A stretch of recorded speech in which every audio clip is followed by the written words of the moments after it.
Hey guys, how's it going? This is just a quick demonstration video. I've got a new tool for my content creation and it looks like it's going to be the solution to the way I want to do my content creation. Really is the DJI Osmo Pocket 3, and I've got the Creator Edition because that was the only one in stock. However, looking at what I got, I think it was the right choice to make anyway, because you get a complete pack. Now, I'm going to be doing more videos surrounding this particular camera and using it essentially in my content creation workflow. Now, I'm not going to do a detailed review, but what this does include, two major things really, is an extended battery pack that's built into the handle and also a microphone. Now, I do have a wireless microphone already from Rode. If I just grab that, I've got the Rode Wireless Go 2, and I would say for my mirrorless camera, this is probably what I'm still going to use, because when it comes to the DJI Pocket 3, the microphone solution is very, very elegant, very, very well thought out. The receiver is built into the actual camera, and you just got this microphone. You get the one, but if you're doing solo content, that's really all you need, and that's all you need to sort of worry about. It connects immediately to the camera, no faffing about, and I'm actually using this with a lavalier microphone, which you can see attached here. This is what you're hearing out of this, and I'll try do some sort of detailed rundown of what I'm like my audio settings for this, because I'm not using any post processing. There's no low cut, there's no wind cut, there's no adjustments to it other than adjusting the gain. I do have some of the backup features enabled, such as audio sync, the actual DJI Pocket 3, the built-in microphones into the camera. They're still recording to a separate file built in, alongside the audio recording baked into the video. So that's actually really, really good. Not to mention, there's the files that this actually has inbuilt recording as well. So if you want to record just to the unit itself and no video, you can do, because this has 8 gig built storage and I've got 32-bit float built into this. So you have more control. Really guys, just enable 32-bit float, because it gets stored into here anyway. It doesn't change the internal file in the camera. At least you have that there just in case. But really, it's all about the usability. It's all about the configuration this actual unit gives you. That, to me, what does it give? Flexibility. It gives a very good image. Gives a very stable image, because I'm going to be doing more walking and talking about, especially when I can finally get out there to do my photography. I know I said that for a while. But also, when you set this down, because this unit's a gimbal, I think something that people overlook is that it gives you a leveled image in terms of where you put it down. So it will keep an even horizon. So this is one of the things that I was wanting in a unit, is leveled camera, instead of having to level it in post. I wanted a unit for my POV and take out about vlogging when it was just a little fuss as possible. I know I've said enable all the backup recording, but that's just there in case it's required, as opposed to being the first thing I need to use. I'm also using just a normal color profile in this. I have turned down the sharpness to low, and the only additional thing I'm buying or getting for this unit is actually a blackness filter, which that's coming in a couple of weeks, I think. So I'm getting that from Ulanzi directly.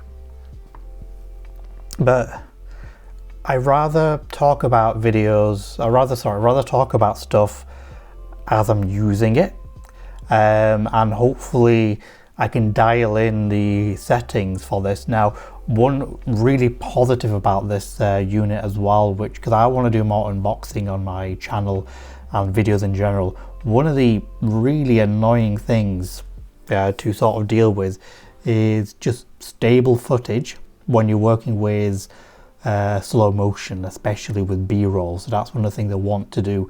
I've got my main A cam for that, but if I can have something more suitable for it, I would, which this would give me.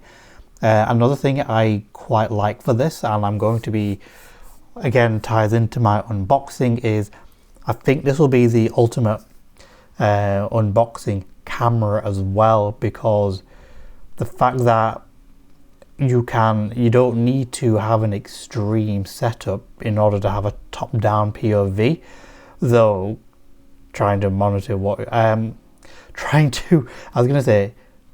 to monitor your footage might be a bit faff, but you can monitor it with your phone, so it's not end of the world. And yeah, I think as an overall camera, I think it works. And a pièce de résistance is the fact that this has tracking. So most of my recordings, most of my videos I intend to do looks to be it's going to be a solo sort of thing. I don't really want someone to be involved in respect of, I want them to be like a cameraman or camera woman. I want to be responsible for that. I rather have my significant other be in the camera with me, in front of the camera with me, I should say, if she so wishes. Other than that, I don't want to make them work for it. That's my responsibility. That's on me to do. So having the tracking feature is going to resolve a lot of features as well. One thing as well, when it comes to POV shots, so as you're seeing what I'm seeing, one of the things I have such a problem with my GoPro and stuff of that nature is leveled, like horizon leveled footage.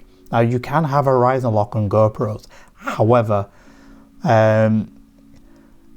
that comes with limitations. Now, unless you've got the brand new GoPro, I think it's 12 at this stage, maybe 13, I cannot remember, I'm losing track.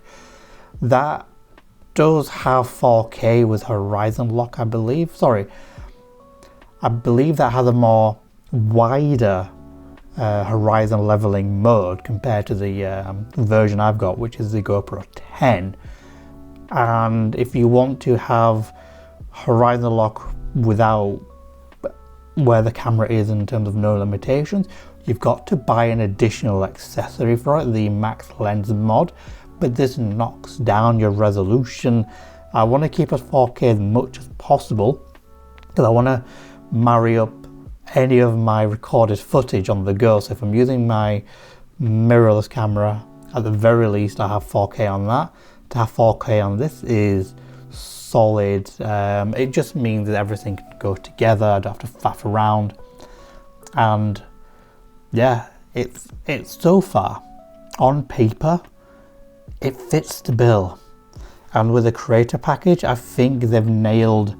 It's quite expensive, but you do get a lot of kit for your money, and I'm hoping when it comes to the sort of solutions, sort of the annoyances of setup, everything by that, yeah, because the only real setup I need to do with this is find somewhere to put the camera down. Do I have enough battery? And when it comes to using a lavalier, and I don't always intend to always use a lavalier, but is wiring it in. Otherwise, the microphone just from the unit itself, and you would have seen many reviews so far, detailed critical analysis that shows what this sounds like just by itself, but I don't see many reviews utilizing this with a lavalier mic. Now, just to go over what lavalier mic I have, this is a Sennheiser XS lavalier microphone. Now this is just a 3.5mm edition. They do have a USB edition. Now the interesting about the USB one, and rather the more interesting thing about this camera is Though it has no 3.5mm audio in, according to the paperwork, this accepts USB audio adapters or something that has a USB in.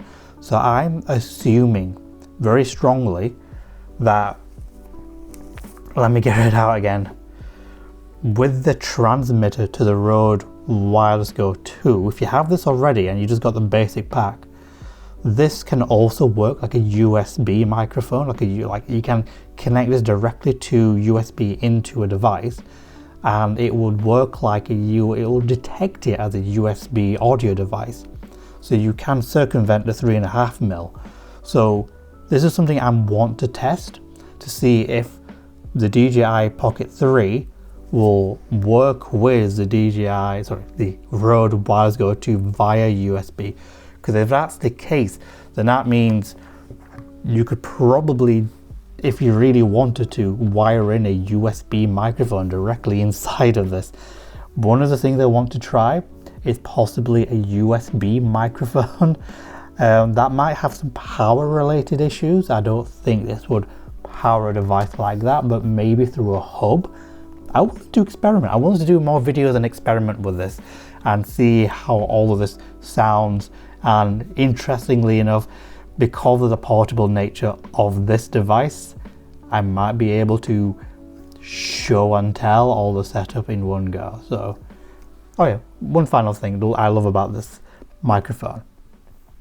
They really thought about the user experience. You have the button to stop recording of the audio inside here, but also to record video. So you can set this afar, and I don't know the distance limitation, but you can just press it and stop recording.